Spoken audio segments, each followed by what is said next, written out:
आणि तपलं तुला डबड आणा काय रोत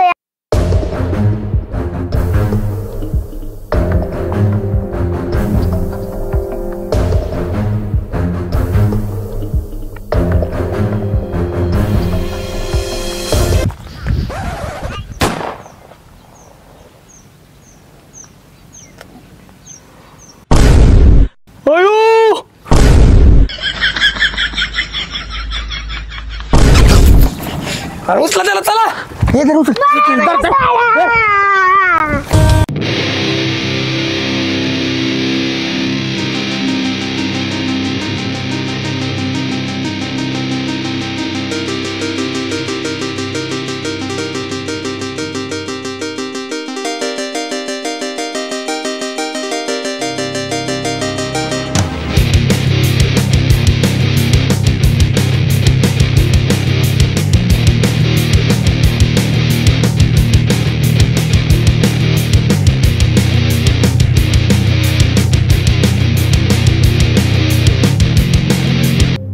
हे काय बॉस त्याचाच बॉस होते बॉस हा बॉस येतो लगेच बॉस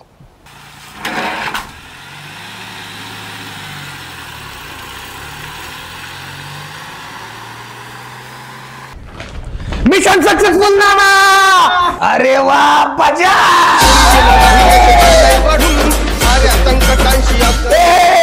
कॉपीराइट पडेल की मी आहे ना कुणी केलं नाही असे आणलंय वडून साऱ्या संकटाशी असं लढून जिद्द होती म्हणून दावलंय करून बसणार नाही लाचार पण आम्ही ठरलोय आज सक्सेसफुल आम्ही ठरलोय आज सक्सेसफुल आम्ही ठरलोय आज successful yes yes yes yes Nana आपण पहिल्यांदाच किडनॅपिंग केली ह्या शुभ मुहूर्तावर केक कापायचा का तुझ्या आईचं दाना का शुभ मुहूर्त आहे का आपल्याला परिस्थितीनं भाग पाडले अहो ना आता भाग पाडले तर पुढच्या कामाला सुरुवात करा नाना लावा त्या पोराच्या बापाला फोन घ्या पैसे मागून पैसे पैसे पैसे हा सगळा खेळ पैशांसाठी तुम्ही इथं आपण जमलोय ते फक्त पैशांसाठी शेतकरी शेती करतो फक्त 4 पैसे मिळवण्यासाठी लोक कंपनीत कामाला जातात फक्त पैशासाठी आणि आपण इथं जमलोय फक्त पैशासाठी म्हणून मला नाही वाटत आपण काही चुकीचं करतोय आमचा बॉस ना ना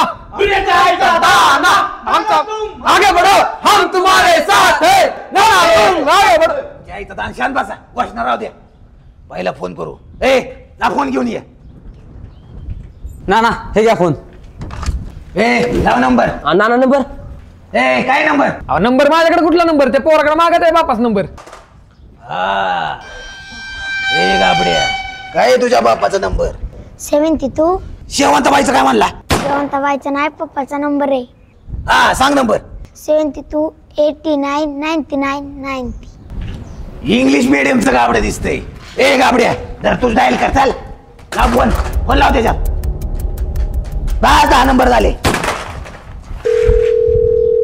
नाना समोरच्या बरोबर बोलताना जरा भारतच आवाजात बोला समोरच्याच आहे ना तुमचा आवाज ऐकून फाटली पाहिजे हा नाना वजन पडलं पाहिजे वजन आता तू बघ आता हॅलो तुमचा गोटे आमच्या कपाळात आहेत अहो काय बोलताय ना कपाळात नाही कमच्या ते अरे डायलॉगच विसरलो अरे स्क्रिप्ट कुठे आहे स्क्रिप्ट कुठे आहे ए स्क्रिप्ट घेऊन ये चल लवकर आईला ए आलो पाठ पाठ करून आलो मी दे आण इकडं हे हॅलो तुझं बाळ तुझं पिल्लू तुझं वासरू तुझं बछड तुझं खोंड तुझं कोकरू तुझं करडू तुझं पाडस तुझ्या वंशाचा दिवा तुझ्या आशेचा किरण तुझा युवराज तुझा राजहंस तुझं सोनुल तुझं छकुल तुझ्या कष्टाची कमाई तुझ्या मेहनतीचं फळ तुझा आधार तुझ्या म्हातारपणाची काठी तुझी आशा तुझी अपेक्षा तुझी महत्वाकांक्षा तुझी सत्व परीक्षा तुझी सत्र परीक्षा तुझी वार्षिक परीक्षा अरे हे जायचं दाना केवढे लिहिले रे कुणी लिहिले ही तुम्ही लिहिलंय का नाना लिहिलंय का मग काय इथं दाना कशाच्या नादात लिहिलं काय माहिती हे दर हे स्क्रिप्ट बोलतो माझं मी मानाचं चल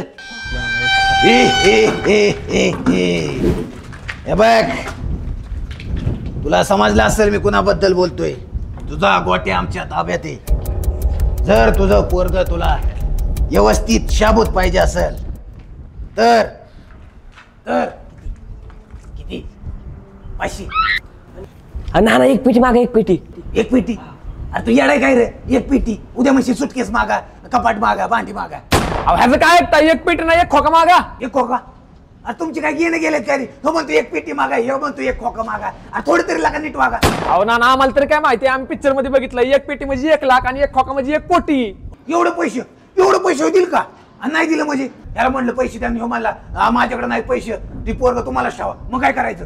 म्हणजे दुसऱ्यानं उपसायचं ना आपण पोसायचोय? कुणी सांगितलंय? आणि माणसांनी लिहायची पण असे करायचे नाही. मग तुम्ही बरोबर.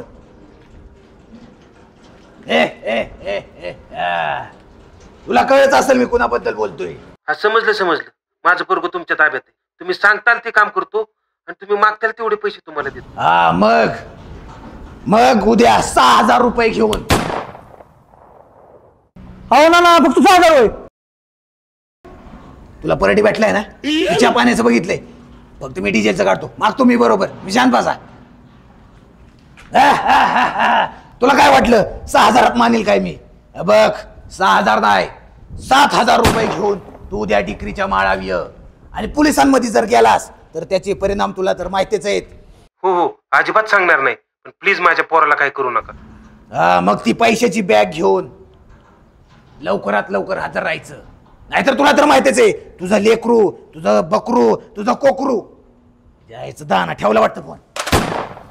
ना एवढीचे पैसे मागते तोय. हे बघ आपल्याला जी महत्वाचं काम आहे त्याला ही 6,000 पुरेसे आहेत.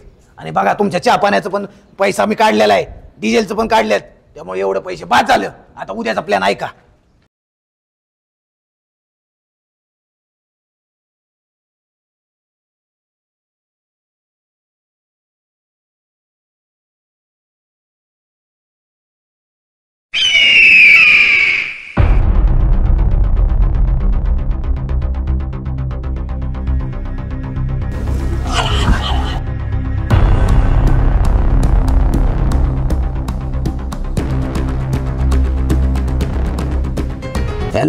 हॅलो तुझं बछड, तुझं खोंड, तुझं अर्धांड. हा आमचा गोट्या.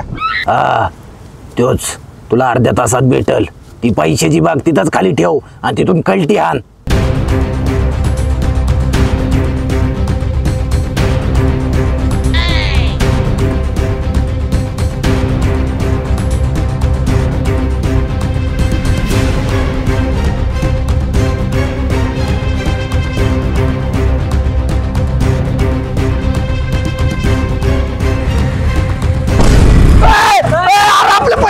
अरे पकडा त्याला. माझे पैसे, माझी रोकड, माझी कॅश, माझी नगद, अरे माझ्या आयुष्याची पुंजी, माझ्या कष्टाची कमाई. त्यांना पकडा तुम्ही. हा इकडे चल. साहेब त्यांना पकडा. साहेब लय पाठलाग केला पण सुटली ती, पळाली. काय हरकत नाही बरं गे. मुख्य सूत्रधार तर सापडलेलाच आहे. त्यांना 2 दिवसात पकडू. चला त्याला घेऊन जाऊ पहिला. चल पोरा. मग काय नाना, बरं ऐका, साहेबांपुढं आता जी काय असेल ते खरं खरं सांगायचं. साहेब म्हणजे लय डेंजर माणूस आहे, पण साहेबांकडे जर केस असेल तर किती मोठा गुन्हा असू द्या, खऱ्याला नाही मिळतोच साहेबांनी. काय बरं गे, केला का गुन्हा कबूल? हो साहेब, विचारा आता तुम्हीच. मग नाना का केला तुम्ही एवढा मोठा गुन्हा? साहेब गुन्हेगार हा आईच्या पोटातून गुन्हेगार म्हणून जन्माला येत नसतो. त्याला गुन्हेगार बनवती ती त्याची परिस्थिती, त्याला गुन्हेगार बनवती ती त्याची गरिबी, त्याला गुन्हेगार बनवतो तो त्याचा समाज, त्याला गुन्हेगार बनवते ती इथली शासन व्यवस्था, त्याला गुन्हेगार बनवते ती इथली प्रशासकीय व्यवस्था, त्याला गुन्हेगार बनवते तिथली अर्थव्यवस्था, त्याला गुन्हेगार बनवते ती त्याची भावकी, त्याला गुन्हेगार बनवती त्याची गावकी, त्याला गुन्हेगार बनवते ती त्याची पाहुणे रावणी. ए बासला का इथं काय बघ, तुला स्पर्धेला आलास काय तू? मला फक्त एवढंच सांग, त्या पोराला का किडनॅप केलं? तीच सांगतोय साहेब. ए कॅमेरावाल्या लाव रे तो व्हिडिओ. हॅलो. हा नाना बोलताय का? हा नानाच बोलतोय. हो नाना, तुमच्या गाडीचा 6,000 रुपये हप्ता थकलाय आणि तो परवापर्यंत तुम्ही भरा, नाहीतर तुमची गाडी उचलावी लागेल. अहो साहेब असं काय करू नका. अहो साहेब, अहो या दवाई जरा थोडी अपघात झाली, पोराच्या कॉलेजची फी भरली आणि बियाणं नापासच झालं. अहो साहेब तुम्हाला सांगतो, टमाटे केली त्याला काही भावच भेटला नाही साहेब. कांदा केला ती पण बी फॉल्ट निघालं, उगावलंच नाही साहेब. ऊस केला त्याला पण उंदरं लागली साहेब. भुईमुग केला अहो त्याला शेंगाच लागल्या नाही साहेब. आणि बाजरी केली ती पण पाखरांनाच खाल्ली साहेब. आणि एक आता गाई घेतली तिला पण मास्टायडच झाला साहेब. हो ना ते तुमचं भाषण बंद करा. तुम्ही तिकडे चोऱ्या करा, दरोडे टाका, नाही तर कोणाला किडनॅप करा, पण उद्या कसल्या परिस्थितीत तो हप्ता भरून टाका. साहेब त्याने तिकडं माझी गाडी उचलली, भावकीत माझी लय आबरू गेली, त्यामुळे मी त्याचं पोरगच उचललं. मग आता किडनॅपिंगच्या केसमध्ये आतमध्ये येऊन बसलाय, ह्याच्यामुळे भावकीतली इज्जत वाढली का तुमची? बस आता 2 महिने असंच आत. पण साहेब मला हे कळलं नाही, मी किडनॅपिंग केली पण ती माझी पैशाची बॅग कोणी उचलली ती मला कळलं नाही साहेब. हे बघा त्याचा पण शोध चालू आहे, लवकरच आम्ही त्या गुन्हेगारांना सुद्धा अटक करणार आहोत. बरं गे साहेब. जरा लक्ष ठेवा. हो. कसं आहे ना, गुन्हेगार किती मोठा असू द्या किंवा गुन्हा किती मोठा असू द्या, खऱ्याला न्याय मिळतोच. अरे कवा नाही मिळणार? मसनात गेले हो. मसनात नाही, कोर्टात गेल्या. शहाण्यानं कोर्टाची पायरी चढू नाही. तुम्ही लय शहाण आहे, कोर्टाची पायरी चढली तरी चालते. चला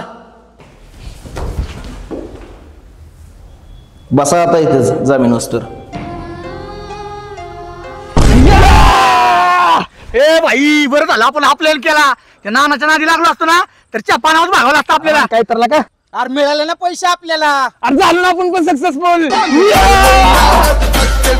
थांबा, नानाने काल काय सांगितलं? कॉपीराईट पडलं. अरे मी आहे ना गाणं म्हणायला, कुणी दिलं नाही असे आणलंय वळून, साऱ्या संकटाशी असं लढून, जिद्द होती म्हणून दावले करून, बसणार नाही लाचार बनून. साहेब उठा.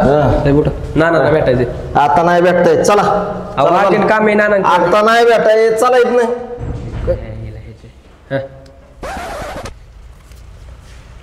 काय असेल ते 5 मिनिटात उरकायचं. बसायचं, आलो नानाला घेऊन. चला नाना, तुम्हाला भेटाय कोणतं आलंय. 5 मिनिटात उरका. काय झालं माझ्या जामिनाचं? हा नाना, मी वकिलाशी बोललोय. वकील म्हणला 2 आठवड्यात जामीन होईल, पण नाना ती 10,000 मागतात की हो. 10,000? तिचं काय गेम गेले काय? तिथं म्हणावं 6,000साठी किडनॅपिंग केली, कुठं ह्याला 10,000 आणायचं? जाऊ दे, आताच बसतो. असंही साहेब म्हणले 2 महिन्यात सुटेल, पण ती जाऊ दे. आपले पैसे कोणी चोरलं? अहो तेच सांगायला नाना. अहो नाना, आपल्या तिघांनी पैसे लंपास केले. म्हणजे आपल्या सोबत राहून आपल्याशीच गद्दारी. त्यांना सुट्टी देणार नाही आता. नानाशी याचं वाकडं, त्याची मसनात लाकडं, त्यांनी कुठेही लपून बसू द्या, त्यांना हुडकून काढणारच. त्यांनी नरकात लपून बसू द्या, त्यांना मी हुडकून काढणारच. त्यांनी अख्ख्या बारामतीत कुठेही लपून बसू द्या, त्यांना मी हुडकून काढणारच. त्यांनी पुणे जिल्ह्यात कुठेही लपून बसू द्या, त्यांना मी हुडकून काढणारच. त्यांनी सातारामध्ये लपून बसू द्या, त्यांना मी हुडकून काढणारच. त्यांनी कोल्हापूरमध्ये लपून बसू द्या, त्यांना मी हुडकून काढणारच. त्यांनी सोलापूरमध्ये लपून बसू द्या, त्यांना मी हुडकून काढणारच. त्यांनी नगरमध्ये लपून बसू द्या, त्यांना मी हुडकून काढणारच. त्यांनी रायगडमध्ये लपून बसू द्या, त्यांना मी हुडकून काढणारच. त्यांनी रत्नागिरीत लपून बसू द्या, त्यांना मी हुडकून काढणारच. त्यांनी पाताळगंगेत लपून बसू द्या, त्यांना मी हुडकून काढणारच. नाशिकमध्ये लपून बसू द्या, त्यांना मी हुडकून काढणारच. त्यांनी बीडमध्ये लपून बसू द्या, त्यांना मी हुडकून काढणारच. त्यांनी नागपूरमध्ये लपून बसू द्या, त्यांना मी हुडकून काढणारच. हिंगोलीत लपून बसू द्या, त्यांना मी हुडकून काढणारच. त्यांनी धुळ्यात लपून बसू द्या, त्यांना मी हुडकून काढणारच. त्यांनी जळगावमध्ये लपून बसू द्या, त्यांना मी हुडकून काढणारच. त्यांनी पंजाबमध्ये लपून बसू द्या. लईच पाकवते नानाच्या यायचा नाना. बघू बाहेर आल्यावर काय करते, चल. त्यांनी आफ्रिकेत लपून बसू द्या, त्यांना मी हुडकून काढणारच. त्यांनी जगाच्या कुठल्याही कोपऱ्यात लपून बसू द्या, त्यांना मी हुडकून काढणारच. समजलं का? तुम्हाला पण हुडकून काढतो.